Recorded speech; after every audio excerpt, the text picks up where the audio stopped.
Assalamualaikum warahmatullahi wabarakatuh. Halo semuanya, perkenalkan nama saya Kira Putri Nova dari kelas 105. Nah, di sini saya akan membuat video pelajaran mengenai kegiatan ekonomi. Nah, sebelumnya kalian tahu nggak sih apa sih yang dimaksud dengan kegiatan ekonomi?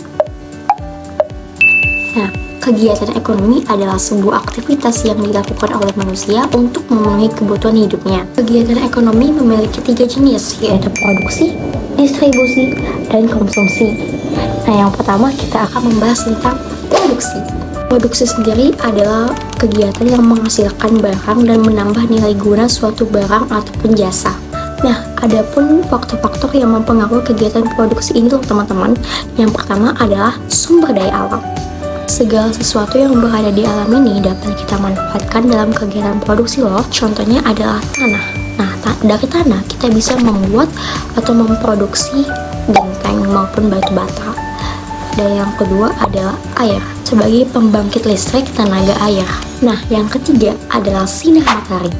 Dari sinar matahari kita bisa memanfaatkannya sebagai tenaga surya. Faktor-faktor yang kedua adalah sumber daya manusia. Di sumber manusia ini terdapat 3 jenis tenaga kerja: tenaga kerja terdidik, tenaga kerja terlatih, dan tenaga kerja tidak terdidik dan terlatih.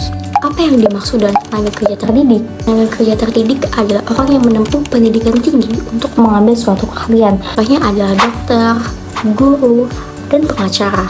Nah, yang kedua adalah tenaga kerja terlatih. Tenaga kerja terlatih adalah suatu tenaga kerja yang memperoleh keahlian melalui keterampilan atau pelatihan khusus. Contohnya adalah chef, fotografer, dan arsitektur. Yang ketiga adalah tenaga kerja tidak terdidik dan tidak terlatih. Maksudnya adalah tenaga kerja ini tidak memerlukan pendidikan yang tinggi maupun keterampilan khusus. Contohnya adalah OB, ART, dan juga kuli bangun. Nah, faktor ketiga yang mempengaruhi kegiatan produksi adalah sumber daya modal, seperti uang, peralatan, dan juga perlengkapan. Faktor keempat adalah kewirausahaan, dan faktor kelima adalah teknologi informasi. Nah, kita lanjut ke kegiatan ekonomi selanjutnya, yaitu distribusi. Distribusi adalah suatu kegiatan menyalurkan barang ataupun jasa dari produsen ke konsumen. Contoh kegiatan distribusi adalah seperti nelayan yang menangkap ikan dan mereka menjual hasil tangkapan mereka itu ke dalam pasar. Dan juga seperti apotek yang mengambil obat dari pabrik dan mereka menjualnya kepada konsumen. Nah, kalian tahu nggak sih orang yang melakukan kegiatan distribusi ini disebut dengan apa sih?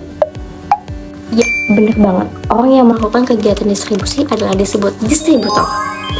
Nah, di dalam kegiatan distribusi ini ada 3 pihak di dalamnya, yaitu ada agen, makelar, dan komisioner.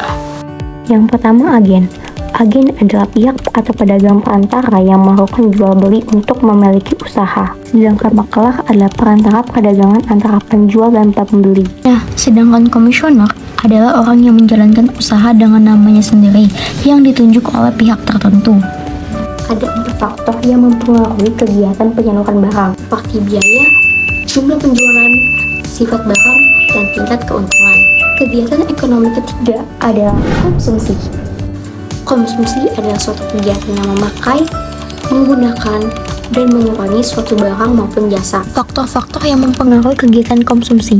Yang pertama, pendapatan. Yang kedua, tingkat harga. Dan yang ketiga, tingkat bunga.